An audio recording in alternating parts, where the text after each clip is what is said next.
Cliff grew up in New York City and he attended the Rudolf Steiner School. He studied English and creative writing at the State University of New York in New Paltz, and he received his BA there in 2013. And then life called him to the art of eurythmy. He graduated from the Eurythmy School in Spring Valley in 2017, after which he taught at the training program and performed in the Spring Valley Ensemble until 2020, quite recently. He also worked as one of the principal translators of the Chadwick Library edition of the selected works of Rudolf Steiner. You probably are familiar with that very handsome edition of Rudolf Steiner's works. It's a project that seeks to bring Steiner's written works to the world in a new high-quality hardback editions. Cliff tells us that his work as a translator has helped him to connect with the deeper mysteries of his native language, English, apropos Shakespeare and so forth.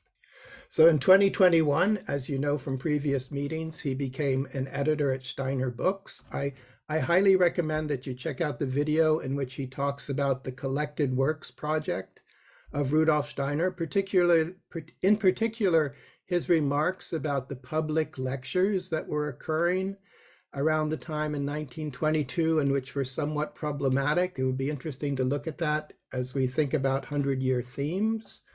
And you can find a video of that presentation on the website. So Cliff continues to teach poetics at the Eurythmy School in Spring Valley and a survey course of English poetry from Beowulf to the present. So with that having been said, I turn the evening over to Cliff. There should be time at the end for conversation, but welcome, Cliff, and we're very happy to have you with us again. So tonight I rather boldly gave the title of the presentation, The Genius of the English Language. But I do mean that in great humility. Understanding that when we work with language, we're working with the creation of the gods and human genius as well, of course. So when I think this theme probably of all the questions I've lived with and themes I've lived with, maybe is the one I've lived with the longest and the one that I keep returning to. The question of the nature, the manifestations, the development, and the being really of the English language, especially me being trained and active as a poet as well in my own way, specifically through poetry. I approach the question specifically through poetry, because you could look linguistically, philosophically, the various literatures and so on. There are many ways to, because English is also an extremely versatile and the nearest thing we have to a global language, language of commerce, language of courts, law, language of philosophies, and so on and so forth. But there's a special place in my heart for the poetry of the English language.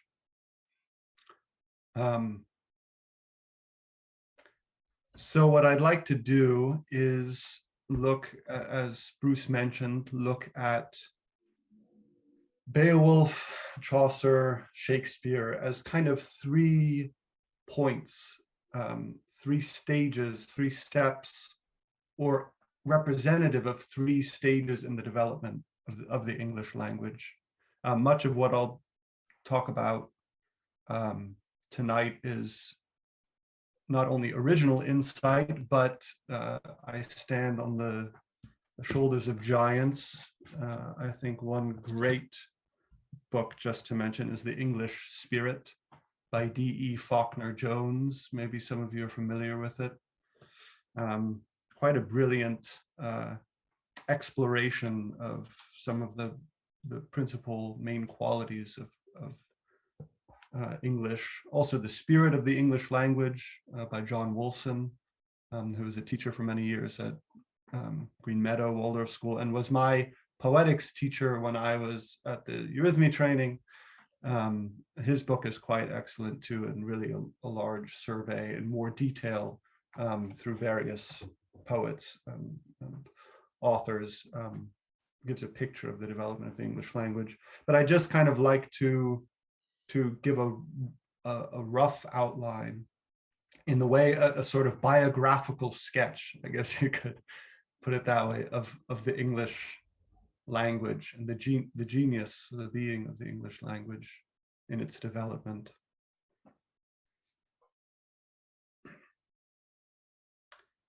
So the bedrock, you could say, upon which our modern English is built or has grown, has developed, is so-called Anglo-Saxon, which is old Germanic language with various dialects, of course, spoken by the Anglo-Saxon community on the Isle of Britain, or England, as it was called, specifically the southern parts of it, southeast, central parts of the island, by the Germanic tribes that had migrated there and pushed the Celts back up into Scotland and Wales and Cornwall, and sort of established their community. And over time, by the 9th century, had kind of coalesced more or less with a common feeling of being a people under King Alfred the Great. And their great poem, or epic poem, is Beowulf, which was, of course, originally spoken and even sung by the bards around the fires at night, but eventually was written down, and has come to us as the only really complete Germanic epic of that period. So I wanted to look just at the in a way the features, by looking at the features or the qualities of the poetic form, to try to understand something about the nature of the language and of the consciousness of the people at that time. So Beowulf is written in a so-called alliterative verse, meaning at least one of the principal features of the verse form is alliteration, meaning the repetition of a consonant sound at the beginning of each word sequentially.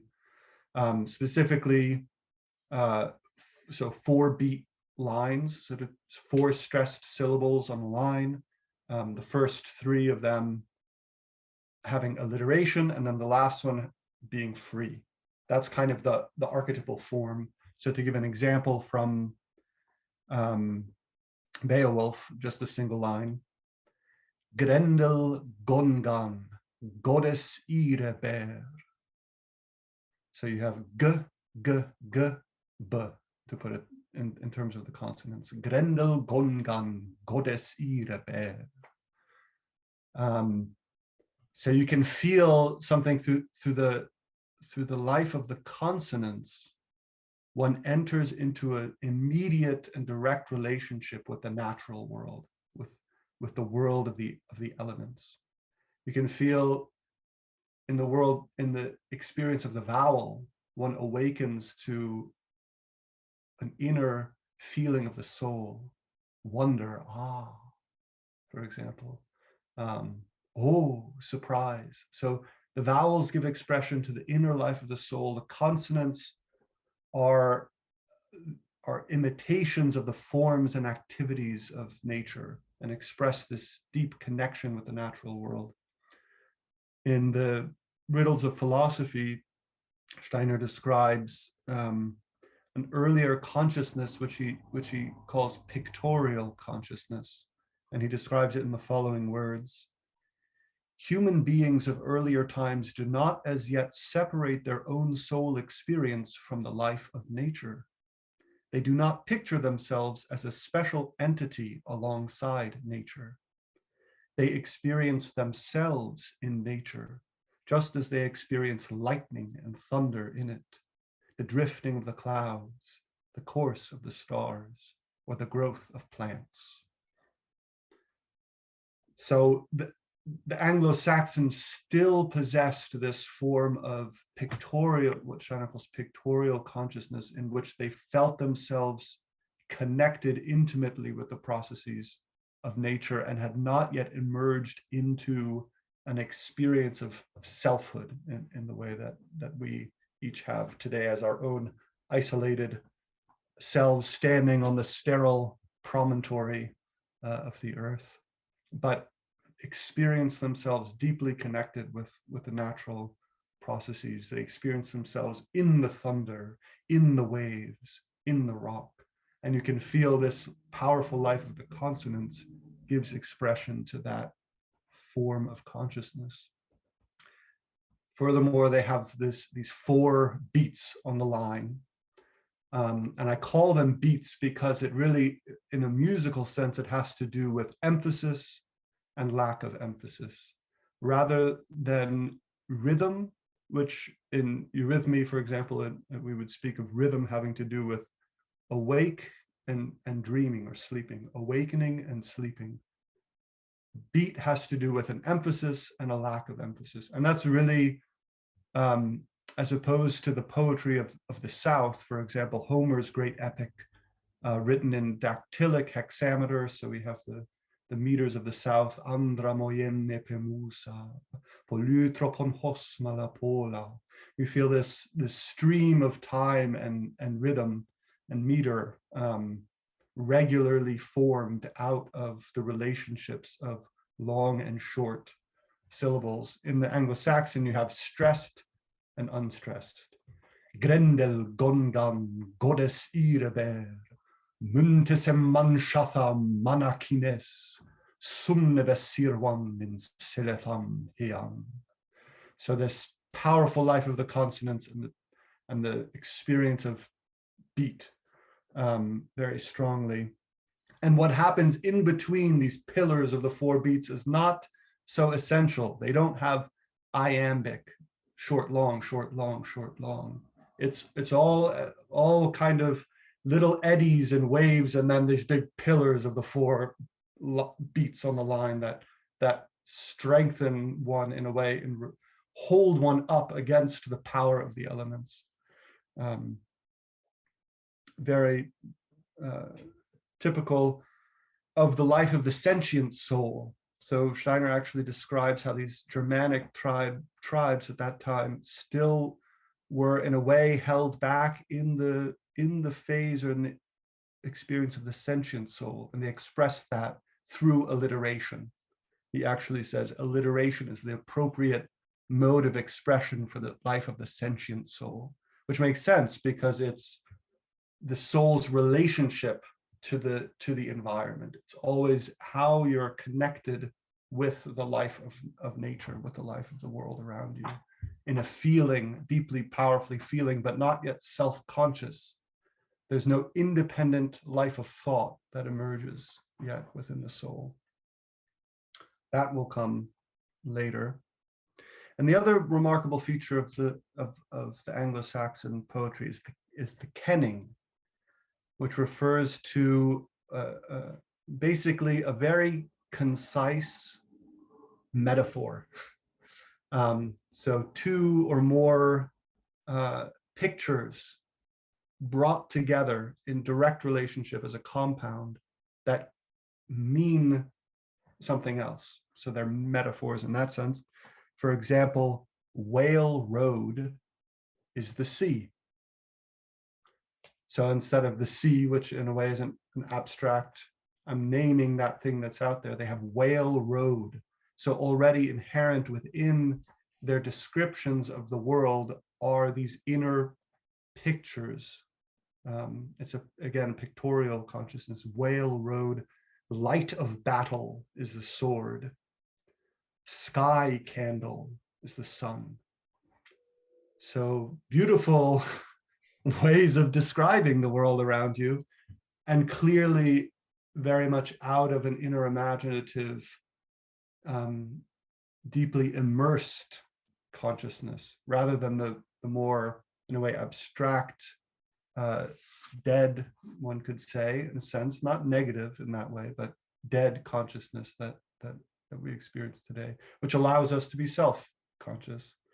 And that has very much to do with the whole development and evolution of the history, or of the English language, from this elemental pictorial consciousness expressed through the alliterative verse to the musings and ponderings and inner turmoil and struggle of Hamlet, for example, and get there. So in 1066, I'm sure many of you know, the Norman conquest, William the Conqueror conquers these Anglo-Saxons, and they're the Anglo-Saxons are become peasants, basically. They're second-class citizens, and the Normans form the ruling class. The Normans were actually Vikings who came down into what's today France and adopted at that time, sort of proto-French language and culture, and then brought that with them, built beautiful cathedrals in England, but also were really the ruling class. And so this Anglo-Saxon northern Germanic language came into contact with a language stream from the south, connected more with the development of the intellectual soul. So I'm just going to read a brief quote here from Steiner. In the northern reaches of Europe, the culture of the sentient soul had remained in a held back state, waiting for a higher stage, the intellectual soul culture that advanced from the Mediterranean and Southern Europe. This took over the whole period of the Fourth Epoch and beyond, in order that what had been developed in Central and Southern Europe and in the Near East could enter into the ancient sentient soul culture of Central Europe and Northern Europe. So you feel this connection of the French language coming into contact with the Anglo-Saxon language has to do with, in some sense, with the fructification of the sentient soul with the life and development of the intellectual soul culture. It's interesting to note today we still have this relationship between the two languages from that time, between the French and the English. We often have two words for the same thing, one having its origin in Anglo-Saxon, the other in the Old French, and one is usually having to do with something sort of in agriculture or in the life of the peasant, and the other having to do with the life of the court. For example, if we see an animal with horns in a field grazing, we say cow. That comes from the Anglo-Saxon. But if we have a dish in front of us, we say beef, which comes from boeuf, from the French, having to do with the life of the court. So there was this separation between, there was contact, but at the same time there was a certain separation between the nobility, the French, the Norman nobility, and the Anglo-Saxon peasantry. But by the time our next step along the way, Geoffrey Chaucer was born in 1342. So in the year 1340 was the Englishry Act in England, which did away with all legal distinctions between the Normans and the Anglo-Saxon people. So you were just now English. There's no more, you have more rights as a Norman and less as an Anglo-Saxon. No, we're all English. And so this emerging consciousness of the English people was burgeoning at that time. And into the scene comes Geoffrey Chaucer, born 1342, died 1400, 13 years before the beginning of the fifth post-Atlantean epoch, the age of the consciousness soul. And Steiner indeed indicates in his letters to the members at the end of his life that Chaucer was one of those figures who prepared the coming consciousness, soul, culture. And that, I think that's quite remarkable. So what is it that Chaucer does?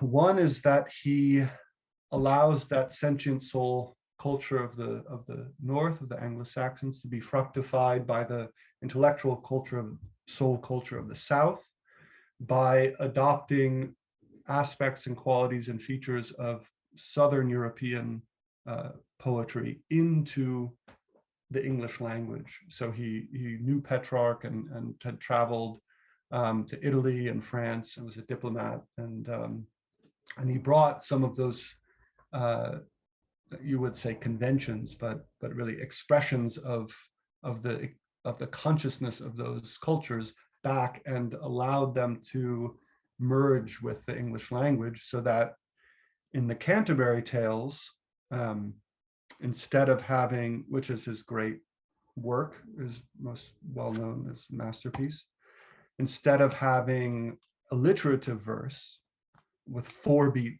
lines, you have, first of all, a lengthening of the line. So now you have 5 beats. So instead of this very grounded 4, where you really feel connected to the earth in a vital way, you have 5, which 5 beats on a line frees you up a bit to experience something a little bit more in the stream of time on the one hand, because he also introduces regular meter into the line. So you have iambic pentameter. So 5 iambs, short, long, short, long, short, long, short, long, short, long, on a line, instead of this alliterative verse without the meter. So he introduces meter and he lengthens the line. And then the other aspect is he introduces rhyme at the end of the lines, rhyming couplets in the Canterbury Tales. And Rudolf Steiner indicates indeed that we see, I'll just quote from him quickly, let him say it in his own words. We see the end rhyme regularly at home in the poetry of the South, connected with the intellectual soul. So end rhyme as an expression of the intellectual soul. To me, the way I've lived with that is that it creates an order. It creates something that's satisfying to the mind, that you return to the same sound at the end. Ah, isn't that nice? That you can come to the same sound at the end of each line. And there's a certain predictability and a certain playfulness and a cleverness that can be developed and cultivated more with rhyme than just the alliterative verse. So the first lines of the Canterbury Tales. One that April with his shores sotta, that drocht of March hath persed to the rotta, and bathed every vine in switch liqueur, of which virtue engendred is the floor. So you have liqueur, flour, those nice rhymes out of the French. And that creates a certain symmetry and a certain order and delights the mind, you could say. And you have this nice rhythm that's brought into there, much more, a rhythm that's much freer than the sort of bound elemental quality of the alliteration.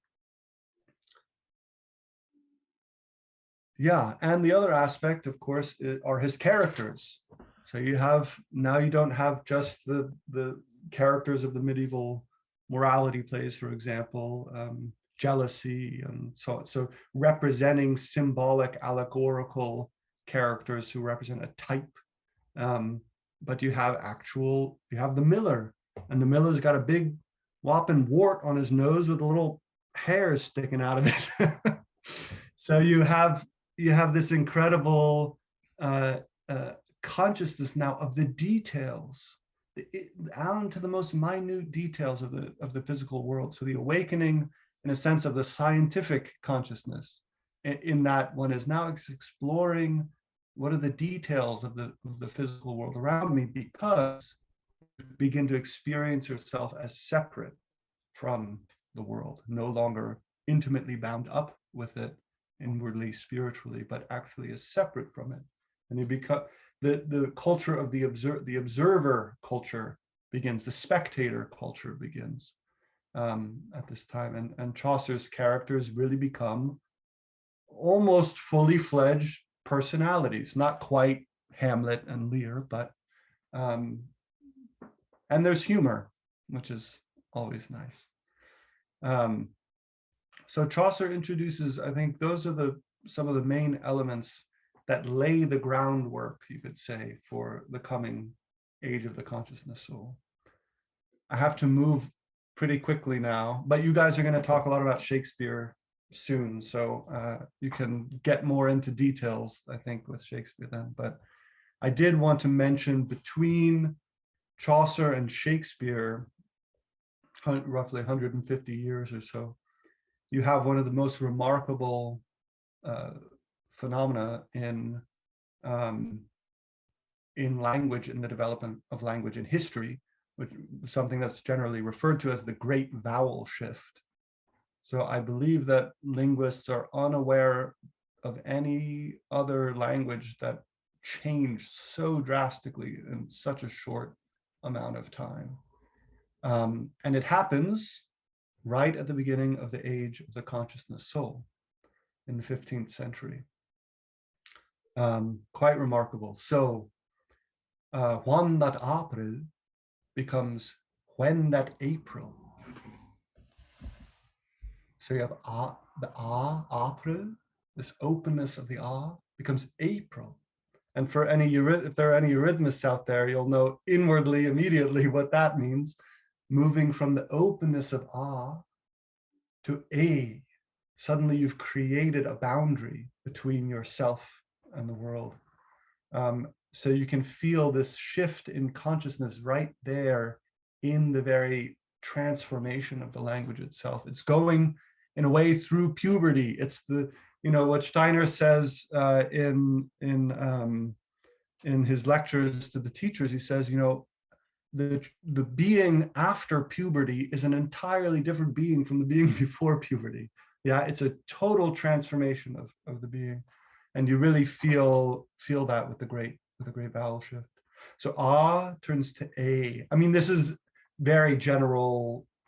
Generally, there are all kinds of exceptions and detailed studies into these things, but basically, as a general gesture, becomes A becomes E.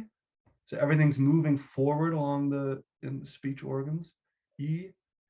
E becomes I. That's remarkable. So the Ich of German is the I of English. So you feel that the E now expands through a whole inner process and picks up the from the back of the mouth. I. So it's really, and English loves the diphthongs, of course. So it's this expanding and making flexible, you could say, of the inner life of the soul through the diphthongs. O becomes oo, and oo, ow.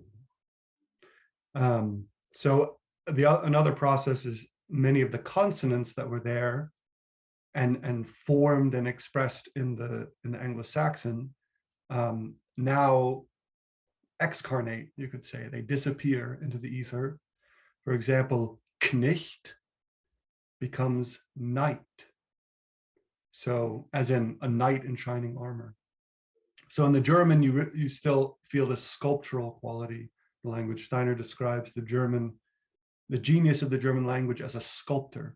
So you feel that still there in the Anglo-Saxon, Knecht, and all of the consonants are formed. But what happens there is that you pour your forces of consciousness it's a little bit like the falling out of the teeth of the child. The etheric forces are freed. The forces of consciousness are freed when you no longer have to form each of those consonants in language, but they're still nevertheless there. We still write it that way, Knight. So you feel that these beings of the consonants are still there, but they're freed up into forces of consciousness that live much more around the language than being channeled into the articulation of the language itself. And that's a remarkable feature of the English language, which I hope to mention at the very end about the future of the English language. So that's the great vowel shift in a nutshell.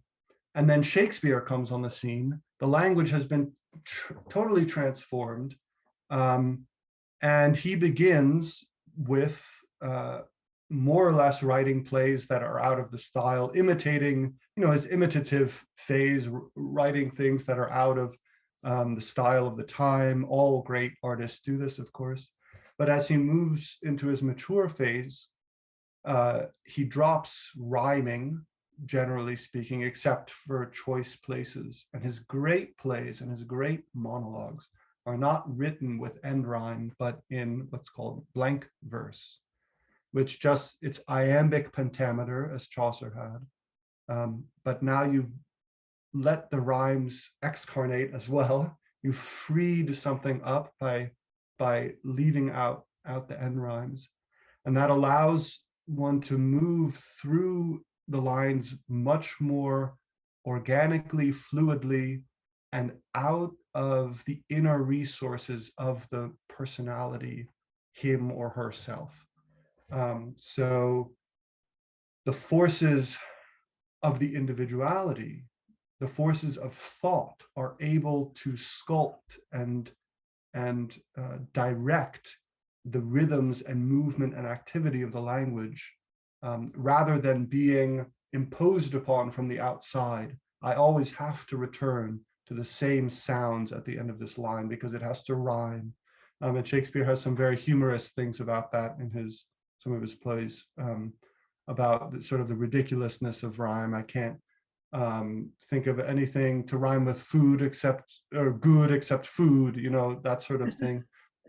So you're bound by the rhyme. And when he frees that up and has blank verse, then you get to be or not to be.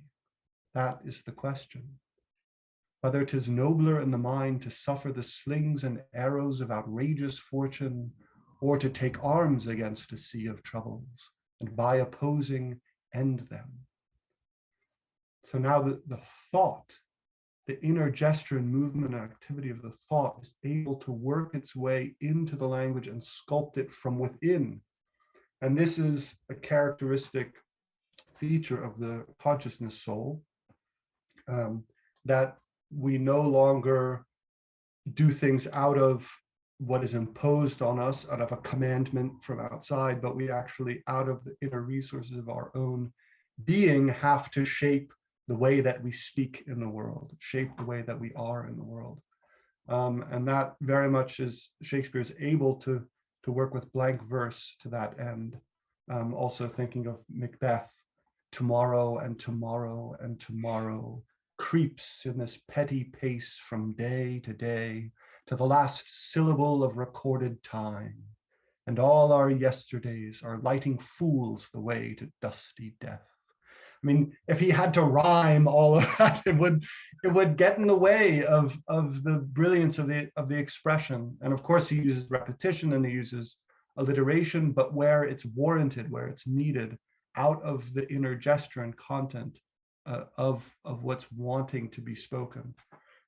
So in that sense, Shakespeare becomes the great, in a way, inspirer and sort of molder of the English language as a vehicle of the consciousness soul, which poets ever since, and indeed in our daily life, we still use many phrases and words that Shakespeare invented. And so he really is the father of the English language as a vehicle of the consciousness soul, as a now a mature language. So the other thing, of course, is that all of his characters have fully realized individual personalities and individualities, even more so than Chaucer's Canterbury Tales, Macbeth, Hamlet, Lear. We feel it's really living individuals who have separated themselves from the world around them, usually with great pain and suffering, and now have to act out of inner conscience. That's Hamlet's whole struggle, is this new and unfamiliar world of inner conscience. He can't act out of the codes of law anymore, the codes of how things must be done according to the commandments, but actually has the first flickerings of inner conscience and acting out of that. Okay, so I'll leave more Shakespeare to you guys, but I wanted to just end with a quote from Steiner's, because I think it's indicative of where we are now and where we are going into the future with the English language. So this is from the lecture of July 13th, 1919. In the Anglo-American language, there is no longer that living relationship of the human soul with the element of language which existed in ancient times. Language has separated itself from the human being. It becomes, as language, abstract. If one hears English spoken, certain turns of speech, particularly sentence endings, always give the impression of a tree in which the outermost shoots and twigs of the branches have withered. The language allows the soul element which filled it to die away. So the soul element that filled it, meaning nicht, yeah, meaning my soul is forming itself into the language. Now I can sing night. So that soul consciousness is actually freed up because it has died away in the actual language itself. So he doesn't mean this in a pejorative or negative way. It's actually necessary for the forces of the consciousness soul. And then he says, and I think this is the crux of it, in the future, it will not be possible to reach mutual understanding in English without developing an immediate, elemental, intimately felt understanding between human beings, which does not itself live in what is spoken, but will give to language a new life.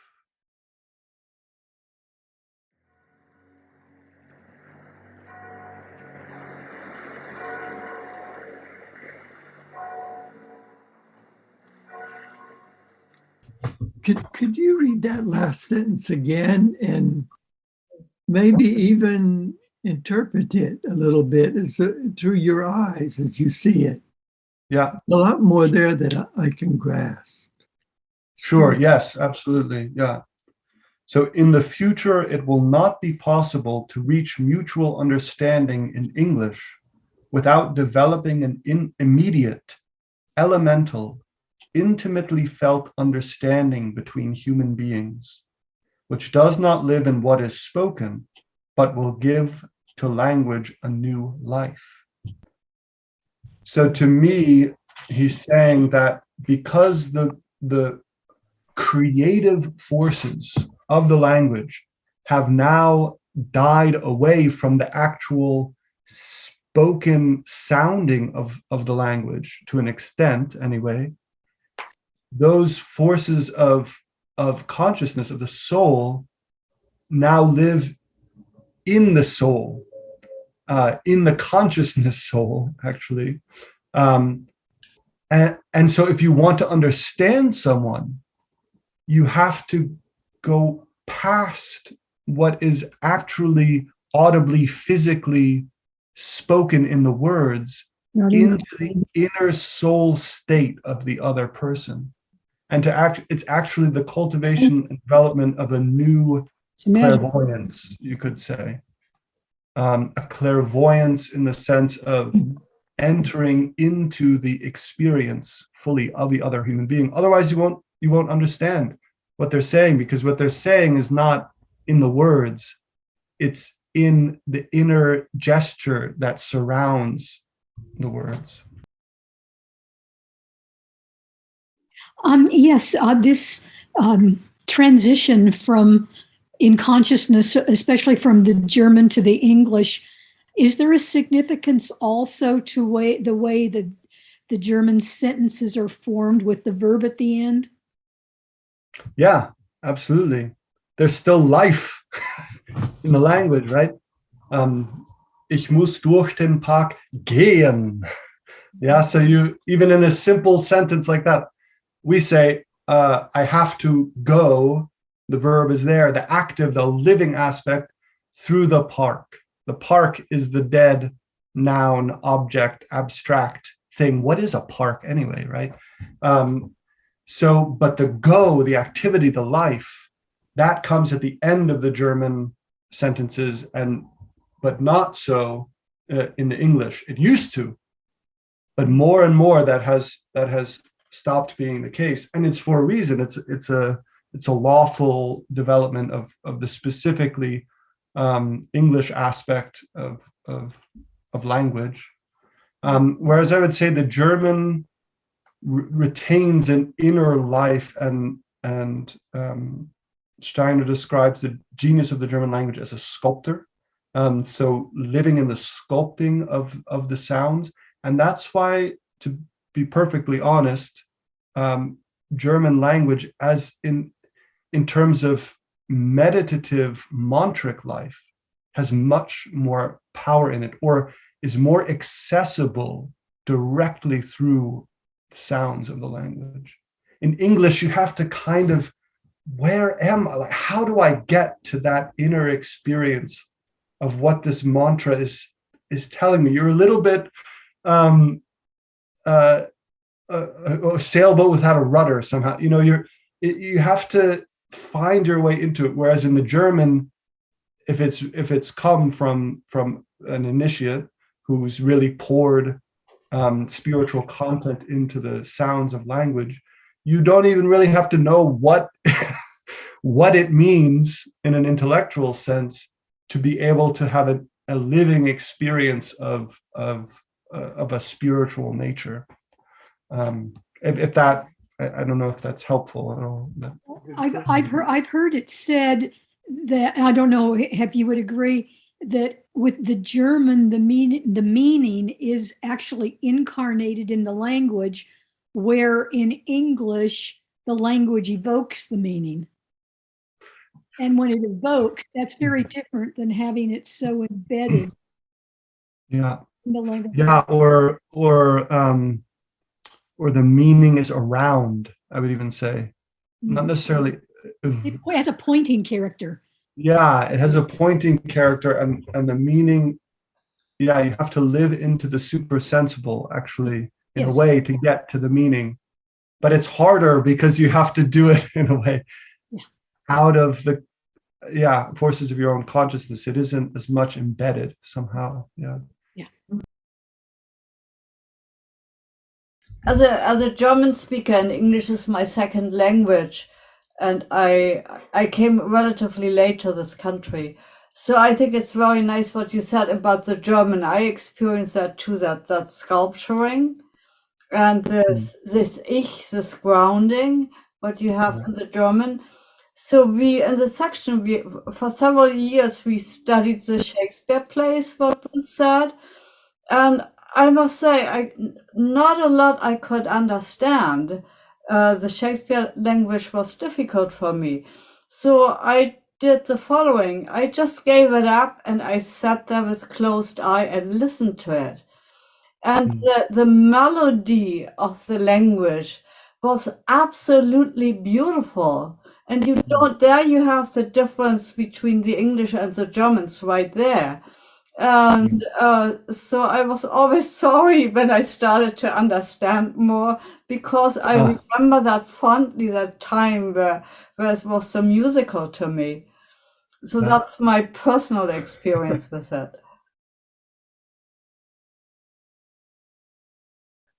Yeah, first, Cliff, thanks for this. This was wonderful. I have a very particular question, and that is, you were talking about the Anglo-Saxon kennings. Do you see a relationship between those kennings and the old Homeric epithets, you know, like the early born and rosy-fingered dawn, or the the silver-footed Thetis. Interesting, yeah. I hadn't thought of that, but that's, yeah. I was thinking there might be a connection with the sentient soul because Homer comes directly from that period, you know? Yeah, yeah, absolutely. I mean, Homer, I mean, that's pre, you know, Steiner says when the life of independent thought, philosophy, emerges through then Plato and Aristotle, then this pictorial consciousness dies, basically. But Homer is still, coming out much more out of that pictorial consciousness. And I think, there could be a relationship there. I always find everything Greek much more harmonious. I could put it that way. Than the sort of visceral immediacy of the Anglo-Saxon. So there, what was the rosy? The early born and rosy-fingered dawn, Yeah, the early born and rosy-fingered dawn. I mean, even just as those pictures create themselves, you feel there's a certain, and the Greeks heading toward this healthful relationship, right, between the physical and etheric bodies, and really being happy in this harmony of being a human being on the earth, rather being, beggar on the earth than a king in the world of the shades. Whereas somehow the Anglo-Saxons, there's a direct, immediacy in the language, with a different hue, maybe a different hue of the sentient soul, we could say, a different aspect of the sentient soul experience. Yeah.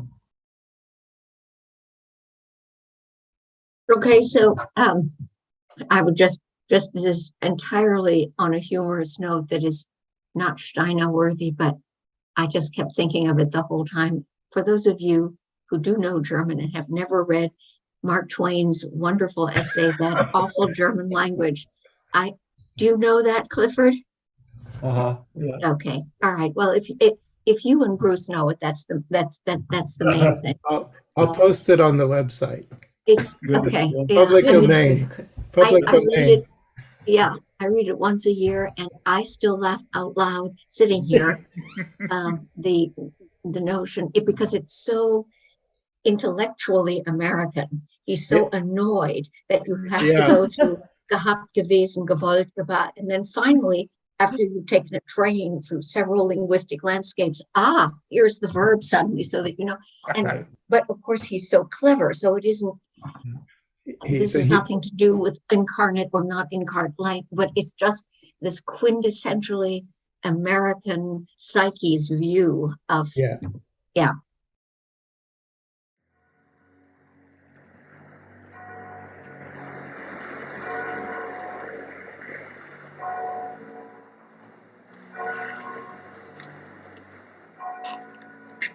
Who's there?